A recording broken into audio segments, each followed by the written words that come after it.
चलिए गाइस, अब क्लास आगे बढ़ाते हैं। अब देखिए, आप लोगों ने मेंस्ट्रुएशन समझा।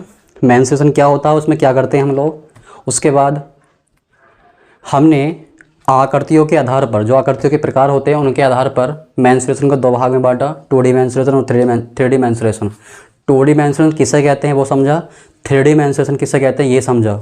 अब 2D मेंस्ट्रुएशन में कौन सी आकृतियाँ होती हैं ये समझा, और 3D मेंस्ट्रुएशन में कौन सी आकृतियाँ आती हैं उन्हें समझा, और क्या हमें यहाँ पे अपने सिलेबस के हिसाब से यहाँ पढ़ना है वो भी हमने समझा। उम्मीद करते हैं इतना आप लोगों को समझ में आया होगा। अब देखिए, अभी हमें अपने मेन टॉपिकों को शुरू करने से पहले कुछ जो छोटे छोटे पॉइंट हैं, कुछ थ्योरीज हैं, कुछ परिभाषाएं हैं जो हमें पहले से जान लेना ज़रूरी होगा, क्योंकि जब क्वेश्चन जब आएंगे तो उन्हीं की बात करते हैं। सवालों में वही आपसे पूछा जाएगा और आपको पहले से पता होगा। ऐसा आपसे पूछा गया परिमाप आपको पता ही नहीं, क्वेश्चन पूछा परिमाप बताओ, तो कैसे निकालोगे। ठीक है, आपसे कहा है क्षेत्रफल बताइए, आपको पता ही नहीं क्षेत्रफल कहते किससे हैं, क्या निकालोगे। आयतन, सवाल में कहा गया इस आकृति का आयतन बताइए, आपको पता ही नहीं है कि आयतन कहते किसे हैं, तो क्या खाक आयतन निकालोगे, उसका नहीं निकाल पाओगे। तो इसलिए हमें ये समझना ज़रूरी है कि आपके परिमाप क्या होती है, क्षेत्रफल क्या होता है, आयतन क्या होता है। ठीक है, और उनको समझाने से पहले हमारी पहली परिभाषा है ठोस आकृतियाँ, जिसे हम क्या बोलते हैं, त्रिविमीय आकृतियाँ।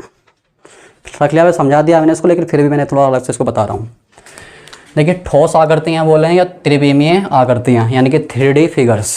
3D फिगर्स बोलो भाई, इसके हिसाब से ठोस को बोलते हैं सॉलिड फिगर्स या फिर 3D फिगर्स, 3 डायमेंशनल फिगर्स। तो देखिए क्या होती हैं ये, जो वस्तुएं स्थान घेरती हैं उन्हें ठोस आकृतियाँ कहते हैं। ठीक है, जैसे इस वर्ल्ड में, इस संसार में, इस ब्रह्मांड में जो भी हमारे पास वस्तुएं हैं जो स्थान घेरती हैं, बस क्या हो, वो स्थान घेरे, जहाँ भी कहीं रखा जाए उसे वो कुछ ना कुछ जगह वहाँ पर ले, कुछ ना कुछ जगह वहाँ पे वो घेरे, तो उसे हम कहेंगे ठोस आकृति, यानी कि 3D आकृति। क्लियर है भाई। चलिए, जैसे ये मार्कर है, इस मार्कर को अगर मैंने यहाँ पे रखा है, इस रूम में है ये, तो इस रूम की कुछ ना कुछ जगह ये मार्कर ले रहा है। मैं इस रूम में खड़ा हूँ और इस रूम का कुछ ना कुछ मैंने स्थान घेर रखा है, तो मैं 3D हूँ, मैं ठोस आकृति हूँ। ये ठोस आकृति है। आपकी बुक्स है, आपकी बुक्स आपके बैग में रखी जाती हैं, आपके कमरे में रखी जाती हैं, आपकी क्लास में रखी जाती हैं, तो वहाँ का वो कुछ ना कुछ जगह घेरती हैं, कुछ ना कुछ स्थान घेरती हैं। इसलिए ये वस्तु क्या है, हमारी ठोस आकृतियाँ हैं। क्लियर है गाइस। यहाँ पे ठोस का मतलब ये नहीं है कि मतलब अंदर से खोखली ना हो, उसकी बात नहीं कर रहे हैं हम लोग, हम 3D आकृतियों की बात कर रहे हैं। ये ठोस भी हो सकती हैं, खोखली भी हो सकती हैं, वो बात अलग है, लेकिन यहाँ पे ठोस का मतलब थोड़ा अलग है। मतलब जो वस्तुएं स्थान घेरती हैं, तो वो तो स्थान तो आपकी खोखली वस्तु भी घेरती है और वो आपकी अंदर से भरी हुई भी घेरती है, जिसे हम ठोस भी कहते हैं। समझ पा रहे हैं। तो इस वाले ठोस को उस वाले ठोस से लिंक ना करें। ये ठोस का मतलब क्या है, यहाँ पे 3D आकृतियों से मतलब है, जो आकृतियाँ 3D होती हैं उन्हें ठोस आकृतियाँ भी कहते हैं। और ठोस आकृति क्या होती हैं या 3D आकृति क्या होती हैं, जो वस्तुएं स्थान घेरती हैं। अगर कोई वास्तव में 3D आकृति है, अगर कोई 3D आकृति है तो वो वास्तव में है, और जब वास्तव में है तो कहीं ना कहीं जगह घेरेगी। लेकिन जो 2D आकृतियाँ होती हैं, 2D आकृतियाँ वास्तव में कोई आकृतियाँ नहीं होती हैं। समझ पा रहे हैं। और एक हिंट और बताऊँ मैं आपको 3D को समझने का, अगर जिस वस्तु को आप टच कर सकें, स्पर्श कर सकें, छू सकें, वो आपकी 3D है। जिस आकृति को आप स्पर्श कर सकें, टच कर सकें, छू सकें, वो आकृति आपकी क्या है, 3D है। और जिस वस्तु को आप नहीं छू सकते और वो वस्तु है तो आपकी वो 2D है। तो इससे क्या मतलब निकाला, जिस वस्तु को हम छू नहीं सकते वो 2D है, तो इसका मतलब होती नहीं। अगर हम वस्तु को छू सकते थे तो वास्तव में होती नहीं होती, वो होती। ठीक है, अब जब हम उन्हें छू ही नहीं सकते तो क्या वास्तव में वस्तु होंगी, नहीं होंगी। उसमें आती हैं आपकी 2D आकृतियाँ। समझ पा रहे हैं गाइस। तो 2D जो आकृतियाँ हैं वास्तव में कोई आकृतियाँ नहीं होती हैं। उनकी जो वो आकृति, 2D वाली आकृतियाँ हैं, वो 3D में देखी जाती हैं। इसलिए उनको पढ़ना जरूरी होता है, क्योंकि आपका क्वेश्चन बन सकता है जब सर ये वास्तव में वस्तु होती नहीं है तो हम पढ़ क्यों रहे हैं। तो इसके पीछे का पढ़ने का रीज़न ये है, जो हम ठोस आकृतियाँ पढ़ते हैं, 3D वाली आकृतियाँ पढ़ते हैं, उन आकृतियों के अंदर 2D वाली जो शेप होती हैं, जो आकृतियाँ होती हैं, ये देखी जाती हैं। तो 3D को अच्छे से समझने के लिए 2D को पढ़ना होता है। क्लियर है गाइस। उम्मीद करता हूँ आपको इतना समझ में आया होगा। चलिए, तो ठोस आकृतियाँ क्या हैं? जो वस्तुएं स्थान घेरती हैं उन्हें ठोस आकृतियाँ कहते हैं। और अगला पॉइंट है इसमें, ठोस आकृतियों को समतल आकृतियों से बनाया जाता है। ये बहुत की पॉइंट है, आपका मेन पॉइंट है। जो आपकी 3D आकृतियाँ होती है उन्हें समतल आकृतियों से बनाया जाता है। और समतल आकृतियाँ क्या होती हैं? जो आपके 2D आकृतियाँ हैं उन्हें कहा जाता है समतल आकृतियाँ। मतलब इस बोर्ड पे अगर मैं इस तरह से आयत बनाऊंगा, वर्ग बनाऊंगा, या कोई त्रिभुज बनाऊंगा, या कोई ये वृत्त बनाऊंगा, सही है, तो ये मेरे बोर्ड के किस पे आ गया? प्लेन पे आ गया ना। ये इस बोर्ड की सतह पे आ गया, इस बोर्ड के पृष्ठ पे आ गया, नहीं आ गया? तो इस बोर्ड का मेरा क्या है? ये समतल है, सही है। मतलब मैंने इसे क्या करा? इस समतल पे बना दिया। और ये समतल क्या है? 2D है। 2D क्यों है मेरा बोर्ड? मेरे बोर्ड की जो सतह है, देखो आपका जो बोर्ड है मेरा 3D है, मैं बोर्ड को टच कर सकता हूँ ना, ये 3D है। लेकिन जिस सतह पे मैं लिख रहा हूँ वो आपका 2D है। कैसे? क्योंकि इस सतह पे मैं कैसा लिख सकता हूँ? या तो मैं इधर लिख सकता हूँ, ये इधर लिख सकता हूँ, या फिर इधर लिख सकता हूँ। एक्स में लिख सकता हूँ या फिर वाई में लिख सकता हूँ, समझ रहे? ऐसे लिख सकता हूँ किधर भी एक्स में, ऐसे लिख सकता हूँ वाई में। लेकिन इस बोर्ड के अंदर या बोर्ड के बाहर लिख सकता हूँ? नहीं लिख सकता। यानी कि मैं जो लिख सकता हूँ इस बोर्ड पे केवल 2 विमाओं में लिख सकता हूँ, एक्स में और वाई में। या ऐसा बात कर लो कि मैं इसकी ऊंचाई में लिख सकता हूँ, या ऐसा बोल सकते हैं आप इसको लंबाई रख लें, ये आपकी लंबाई होगी और ये चौड़ाई होगी, तो मैं लंबाई में लिख सकता हूँ और चौड़ाई में लिख सकता हूँ। इसकी ऊंचाई में नहीं लिख सकता। कुछ भी गौड़ी का हम लंबाई चौड़ाई ऊंचाई किसी को भी कह सकते हैं। 3 आकृतियाँ होती है, किसी में से हम लंबाई चौड़ाई ऊंचाई बोल सकते हैं, उसको कोई दिक्कत वाली बात नहीं होती है। लेकिन हमें ये समझना है यहाँ पे बोर्ड की सतह पे मैं कितनी बीमाओं में लिख सकता हूँ? तो केवल 2 बीमाओं में लिख सकता हूँ। ऐसे एक बीमा तो ये हो गई ये वाली, और एक बीमा ये वाली। इसके बाहर या इसके अंदर नहीं जा सकता। देखिए मैं थोड़ा सा आपको बताता हूँ, आप ही देखिएगा, एक ये है, एक ये है और एक ये, 390 डिग्री पे हैं। ये आपके 3 बीमाएँ हैं। इसे हम लोग एक्स बोलते हैं, इसे वाई बोलते हैं, इसे जेड बोलते हैं। एक्स वाई जेड, और एक दूसरे से 90 डिग्री पे है। ठीक है, इनमें से एक लंबाई है, एक चौड़ाई है, एक ऊंचाई है। ज़्यादातर हम इसको ऊंचाई बोलते हैं। ऐसा जो हम कमरे की बात करें तो कमरे में हम कोने पे जाएंगे तो कोने पे कैसे दिखेगा आपको? इस तरह से। तो इसे हमें हमेशा क्या बोल देते हैं? ऊंचाई बोलते हैं। और इनमें से कोई एक लंबाई और एक चौड़ाई। तो हमेशा तीनों बीमाएँ, आप जिस रूम में बैठे होंगे उस रूम का जो कोना आप देखेंगे तो उस कोने पर आपके 3 लकीरें आ रही होंगी, एक ऐसे, एक ऐसे और एक ऐसे। ठीक है, तो ये क्या बता रही हैं? ये कमरा हमारा क्या है? त्रिविमीय है, इसके पास 3 बीमाएँ हैं। तो मतलब ये रूम जो है मेरा क्या है? 3D है। क्लियर है गाइस? जिसे आप ऐसे समझ सकते हैं। तो इस बोर्ड पर अगर देखें आप लोग तो मैं ऐसे लिख सकता हूँ, ऐसे लिख सकता हूँ, ऐसे लिख सकता हूँ इस बोर्ड पे ये। लेकिन क्या ऐसे लिख सकता हूँ बोर्ड के बाहर? नहीं लिख सकता। क्या बोर्ड के अंदर लिख सकता हूँ? नहीं लिख सकता। तो इसका मतलब मैं बोर्ड पे केवल 2 ही बीमाओं में लिख सकता हूँ। बोर्ड की जिस सतह पे मैं लिख रहा हूँ वो मेरी क्या है? 2D है, द्विविमीय सतह है ये। आप की जो बुक का पर्चा होता है इस पर लिखाई होती है, या आपके नोटबुक का जो पेपर होता है इसमें आप नोट्स बनाते हैं, जिस पे लिखते हैं, जिस सतह पे लिख रहे हैं आप उसमें केवल 2 ही बीमाओं में लिख सकते हैं, तीसरी बीमा में नहीं लिख सकते। तो जिस सतह पे आप लिख रहे हैं वो आपका 2D है। लेकिन पेपर जो है आपका वो 3D है, क्योंकि पेपर को आप टच कर सकते हो। क्योंकि अगर मैं इस पेपर की बात करूँ, इस पेपर की अगर मैं बात करूँ तो इस पेपर के पास क्या है?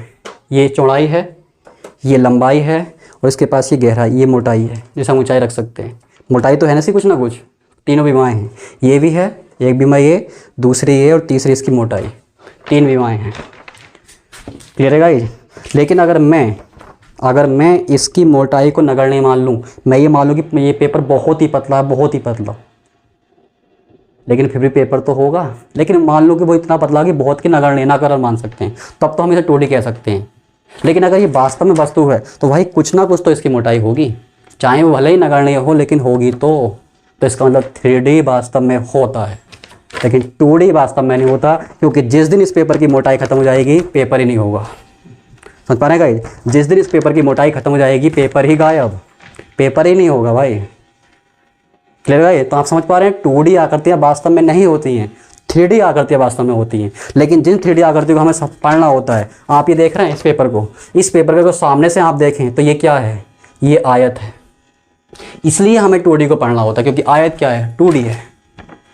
आप इसे देख रहे हैं, इसे, इसकी सतह देख रहे हैं आप, पेन का टिप देख रहे हैं, ये वाला, ये क्या है, ये सामने से, अगर सामने देखा है इसको तो ये वृत्त है, ये वृत्ताकार सतह है, ये वाली, ये सतह देख रहे हैं आप, ये वाली, ये वृत्ताकार है।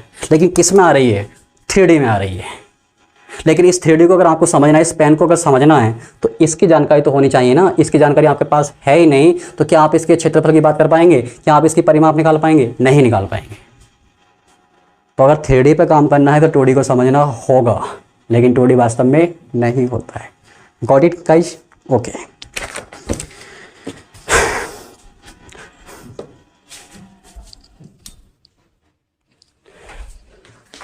तो ये हमने भाषण दिया, बहुत इतनी देर से भाषण दे रहे हैं आपको, पता नहीं आपको समझ में आया नहीं आया, लेकिन कोशिश बहुत करी हमने आपको समझाने की, 2D और 3D में आपको अंतर समझाने का प्रयास किया। और 2D को पढ़ी क्यों रहे हैं, वास्तव में होती नहीं है, ठीक है, वो भी मैंने आपको प्रयास किया। तो आप समझ पाए होंगे समतल कौन सा करते हैं। सर मेरा ये बोर्ड की सतह है, ये समतल है। आपका जो किताब का पेपर है या आपकी नोटबुक का पेपर है वो आपका क्या है, 2D है। पेपर 3D है, लेकिन इस जिस सतह पर लिख रहे हैं, जिस सतह पर लिख रहे हैं वो 2D है, क्योंकि उसमें हम या तो x में लिख सकते हैं या फिर y में लिख सकते हैं, z में नहीं लिख सकते, यानी कि 2 ही विमाओं में लिख सकते हैं, इसलिए 2D है। क्योंकि हम मोटाई में नहीं लिख सकते ना, इसके अंदर जाके कैसे लिखें या बाहर आके कैसे लिखें, ये मतलब है कहने का। चलिए, तो समतल आकृतियाँ क्या होती हैं, 2D आकृतियों को समतल आकृतियाँ भी कहा जाता है। क्यों कहा जाता है, क्योंकि ये जो आकृतियाँ एक समतल में बनाई जा सकती हैं, एक समतल पे इन आकृतियों को बनाया जा सकता है, इसलिए क्या है, समतल आकृतियाँ हैं। लेकिन आप कहोगे सर हम बना तो घन भी लेते हैं, हमको ये बनाना आता है इस तरह से, ये तो हमने घन बना दिया बोर्ड पे, लो काहे दिक्कत है बोर्ड को बनाने में, काहे दिक्कत है। लेकिन हम आपसे कहेंगे ये ठीक है, या आपका x में बना ठीक है, या आपने y में बनाया ठीक है, लेकिन ये कहाँ बना दिया भाई, ये तिरछा क्या लाइन है ये भाई। आप ऐसे चले ठीक है, हमने माना, आप ऐसे चले ठीक है, ठीक है, लेकिन ये काहे चल रहे हो, ये क्या है, अरे ये कौन सा अक्ष है भाई, ये x समझ में आता है, तो इसको सही कर लेते हैं। ये x समझ में आता है, ये y समझ में आता है, लेकिन ये क्या चल रहे हो, ये चला रहे हो, ये मतलब इसको बनाए तो ऐसे, ये क्या है, ये तो कोई अक्ष है ही नहीं। तो बताऊँ ये क्या है, ये है, आपको जो बता रहे हैं, x ये रहा, y ये रहा और z ये रहा। अब ये बाहर तो आएगा, बनेगा नहीं, ये बाहर जो आ रहा है, ये वाला पेन जो मेरा बाहर आ रहा है, अलग से क्या बना पाओगे बोर्ड पे, इसलिए इसको ये बनाया जाता है, इसको देख रहे हैं, इसको ये बनाया जाता है। अब ये ऐसे भी हो सकता है, ये अंदर की तरफ भी हो सकता है, ये मतलब है। तो ये जो आपकी अक्ष ना, ये वाली, ये तीसरी विमा है आपकी, ये जो बोर्ड के बाहर होगी या बोर्ड के अंदर होगी, तब बोर्ड के बाहर होगी या बोर्ड के अंदर होगी, इसलिए आप इसको तिरछा बनाते हैं। लेकिन अगर आपको इस बीमा को ऐसे रखना हो, इसको ऐसे रखते हुए, इस बीमा को, इस वाली बीमा को ऐसे रखते हुए क्या बना पाओगे बोर्ड पे, नहीं बना पाओगे, ठीक है, इसलिए ये समतल आकृति नहीं है। लेकिन हम जुगाड़बाजी करके वो बना रखी है, बात अलग है, जुगाड़बाजी देख रहे हैं, जुगाड़ चलता है भाई। चलिए,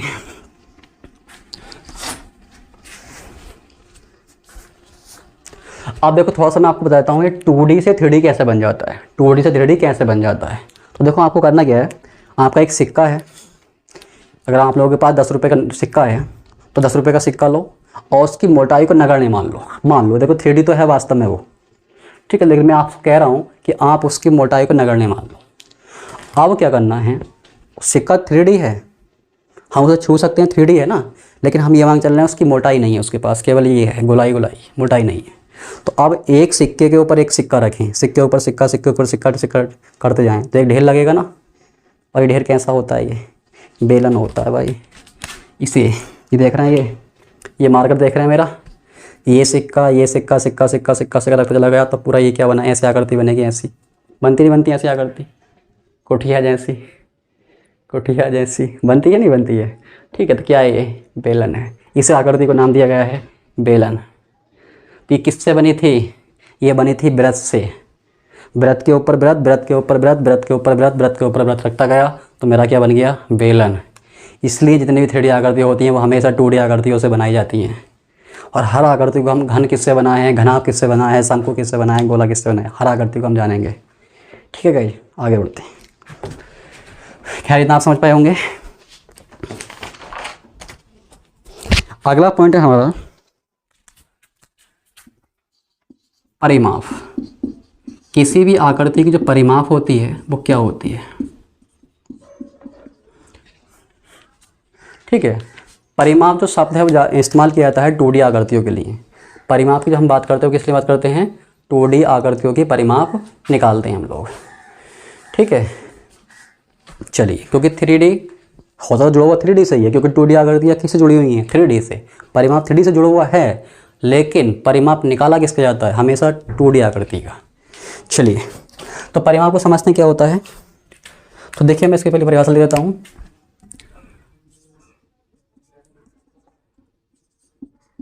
आकृतियों की बाहरी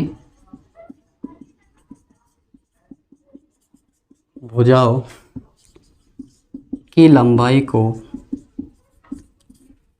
ठीक है, आकृति की जो बाहरी भुजाओं की लंबाई होती है उसे परिमाप कहा जाता है। जैसे मैंने एक आयत बनाया, इसको यहाँ बना लेते हैं। मैंने ये एक आयत बनाया। आयत आप जानते हैं जिनके आमने सामने की भुजाएं क्या होती हैं, बराबर होती हैं, और इनकी दो भुजाओं के बीच का कोण क्या होता है, ये 90 डिग्री होता है। आमने सामने की भुजाएं बराबर हों और दो भुजाओं के बीच का कोण कितना हो, संलग्न भुजाओं, जो पास वाली भुजाएं हैं, ठीक है ना, क्या बोलते हैं, संलग्न भुजाएं। ये वाली भुजा और ये वाली भुजा क्या है, संलग्न है, बाद में बात कर लेंगे। ठीक है, तो इनके बीच में कोण कितना हो, 90 डिग्री होना चाहिए। ठीक है, तो ये आयत हो गया। अब आयत में मैंने इसको मान लिया x, तो ये x होगा। मैंने इसको मान लिया y, तो ये y होगा। ठीक है, और मैंने कुछ ऐसे भी यही बना दिया आपको कन्फ्यूज करने के लिए। लो, अब सवाल परिमाप क्या है। परिमाप क्या है, आकृतियों की बाहरी भुजाओं की लंबाई। जो भी आकृति आपको दी जाएगी उसकी जो बाहरी भुजाएं होती हैं उनकी जो लंबाई होती है, उनकी कुल लंबाई को परिमाप कहते हैं। ठीक है, तो यहाँ पे इस आकृति पर आयत को देखें तो बाहरी भुजा कौन कौन सी हैं, हमारी ये वाली भुजा बाहरी है, ये भुजा बाहरी है, ये भुजा बाहरी है, ये भुजा बाहरी है। लेकिन ये वाली भुजा देख रहे हैं आप लोग, ये भुजा और ये भुजा, ये वाली भुजा और ये वाली भुजा, ये आपकी आकृति के अंदर है, आकृति के अंदर है। तो इनकी लंबाई को परिमाप में काउंट नहीं करेंगे। क्लियर है। तो बाहरी भुजा हमारी कितनी हुई, 4 हुई। तो चारों की लंबाई जोड़ दो, क्या बन जाएगी, इस आकृति की परिमाप बन जाएगी। तो आयत का जो परिमाप है वो क्या होगा, x plus y plus x plus y. ठीक है, कितना हो गया ये, x plus x 2x, y plus y 2y। ठीक है, आप 2 यहाँ से कॉमन कर सकते हैं, तो क्या बचेगा, x प्लस वाई, ऐसा निकाल। ये आपने याद भी किया होगा। ठीक है, और आपको सिंपल बताता हूँ आपको क्या करना है। जैसा आपको कोई खेत होता है, ठीक है, आपकी जो खेत की डोरें होती हैं वो आपके खेत की बाहरी भुजाएं हैं, जो डोले हैं बाहर वाली, मैं अंदर वाली डोलों की बात नहीं कर रहा हूँ। ठीक है, जो आपके खेत की जो सीमा बना रही हैं, जो डोले आपके खेत की सीमा बनाती हैं, जो सीमा समझते होंगे ना, जो बाहर वाली, उसके डोल के बाद दूसरे खेत शुरू होगा। अंदर वाली डोल की बात नहीं हो रही है, जो डोले आपके खेत की सीमाएँ बनाती हैं, उसके बाद दूसरे खेत आने वाला है। क्लियर, उनकी बात कर रहा हूँ। तो आप एक जगह खड़े हो डोलों पे और पूरी डोल पे घूमते घूमते घूमते घूमते चारों तरफ घूमिए और वापस उसी पॉइंट पे लौट आओ। ठीक है, तो हम कहेंगे आपने जो लंबाई चली है वो आपके खेत की क्या है, परिमाप है। क्लियर है गाइज। जैसे अगर मैं यहाँ पे बात करूँ, तो अगर मैं इस पॉइंट से बात करूँ, इस पॉइंट से चलना शुरू करूँ और मैं ये गया, फिर मैं ये गया, फिर मैं ये गया और फिर मैं ये आया, मतलब जहाँ से मैं चला था वापस वहीं लौट के आया, तो जितनी लंबाई मैंने तय करी, जितनी दूरी मैंने तय करी, वो इस आकृति कहलाएगी परिमाप। तो उम्मीद करता हूँ आपको समझ में आया होगा। एक आकृति तो और समझ लेते हैं इसको। मान लीजिए आपकी एक आकृति ये है त्रिभुज। ठीक है, मैंने इसको मान लिया A, इसको मान लिया B, इसको मान लिया C। ये A भुजा, ये B भुजा, ये C भुजा, 3 भुजाएं हो गई। ठीक है, तो परिमाप क्या होगी, बाहरी भुजाओं की लंबाई। तो बाहरी भुजा कौन कौन सी, एक ये भुजा है, ये है, ये है। ठीक है, मैं ऐसे बना लूँ ये, तो ये मेरी बाहरी भुजाएं नहीं हैं। ठीक है, तो यहाँ पे परिमाप क्या होगी, आपको सिंपल कुछ नहीं करना है, आपको एक पॉइंट पे खड़े होना है, डोल पे खड़े होना है और पूरी डोल पे घूम के वापस उसी पॉइंट पर चले आना है। तो जितनी दूरी आप तय करी तो उस आकृति कहलाती है परिमाप। डोलो डोलो चलो, जिस पॉइंट से चले थे पूरे पे घूम के वापस वहीं लौट आओ। तो जितनी दूरी आपने तय